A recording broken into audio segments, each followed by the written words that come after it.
صفتیں بتا رہا تھا کہ منافقین کی صفتیں نہیں خصلتیں، صفات تو اچھے لوگوں کی ہوتی، کیا ہے ان کی جو خصلتیں ہیں، خصلت سنو۔ آگے اللہ تعالیٰ نے فرمایا کہ منافق کثرت ذکر نہیں کر سکتا، قرآن کے اندر کیا یعنی جو ذکر کثرت سے کرتا ہے وہ منافق نہیں ہو سکتا، اور جو منافق ہے وہ ذکر نہیں کر سکتا۔ اس میں کیا راز ہے؟ عبادات تو کر سکتا ہے۔ پھر آپ علیہ السلام نے فرمایا کہ قرآن بھی بہت اچھا پڑھ سکتے ہیں مگر گلے تک ہوگا، دل سے نہیں ہوگا۔ تو بتاؤ دل سے قرآن تصوف میں پڑھا جاتا ہے یا ظاہر میں پڑھا جاتا ہے؟ یہ ایسے پڑھا جاتا ہے الا اللہ، جب آپ پڑھتے ہو نا الا اللہ الا اللہ الا اللہ الا اللہ، یہ دل بھی کہتے الا اللہ الا اللہ الا اللہ۔ اب آئی سمجھ؟ یہ پھڑکتا ہے، یہ دھڑکتا ہے، وہ آواز تو سنتا ہے، بس ہم تم ہی آگاہ ہے اس ربط خفی سے، معلوم کسی اور کو یہ راز نہیں ہے۔ باتیں تو ہے ہر دم مگر آواز نہیں ہے، تم سا کوئی ہمدم کوئی ہم ساز نہیں۔ اور جن کے ایمان بن جائے انہی کے عمل قبول ہوتے، جن کے پاس عمل ہو ایمان نہ ہو ایوئی ہے۔ تو سنو، باہر کا کافر کلمہ نہیں پڑھ سکتا اور اندر کا کافر ذکر نہیں کر سکتا۔ کیوں؟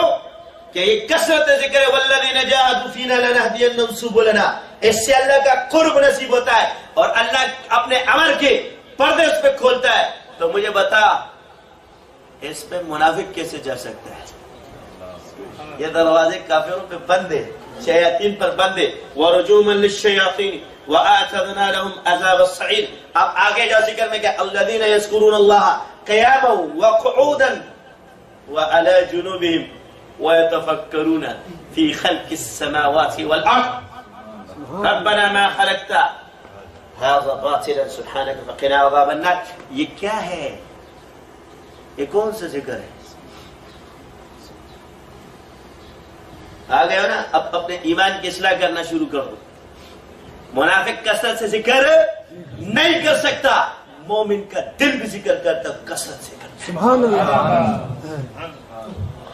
تو جو دل سے ذکر کرتے ہیں وہ کثرت سے ذکر کرتے ہیں، جو زبانوں سے ذکر کرتے ہیں ان کے اتنے ذکر نہیں کر سکتے۔ یہ جب دل شروع ہو جاتا ہے نا تو تمہاری تصویر مشین کی طرح چلنا شروع ہو جاتی ہے۔ حضرت یہ کیا ہے؟ اب اتنی تیزی سے کیوں ہو رہا ہے؟ یہ اس لیے ہو رہا ہے کہ تیرے اندر کی مشین جاری ہو گئی ہے، اب سے اپنے کام کے اندر سے موٹر چلنا شروع ہو گئی۔ سبحان اللہ۔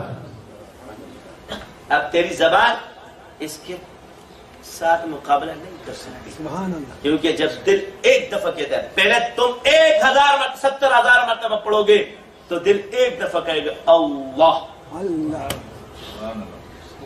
اور پھر ایسا وقت آئے گا جب تم زبان سے ایک دفعہ ذکر کرو گے دل 70,000 دفعہ کہے گا۔ یہ مومنین کے لیے ذکر کرتا ہے، عملیات ہے۔ میرے عملیات تیرے تصوف سے اعلیٰ ہو چکے انشاءاللہ تعالی، اس لیے کہ تو صوفی بن کر اتنا ذکر نہیں سکتا۔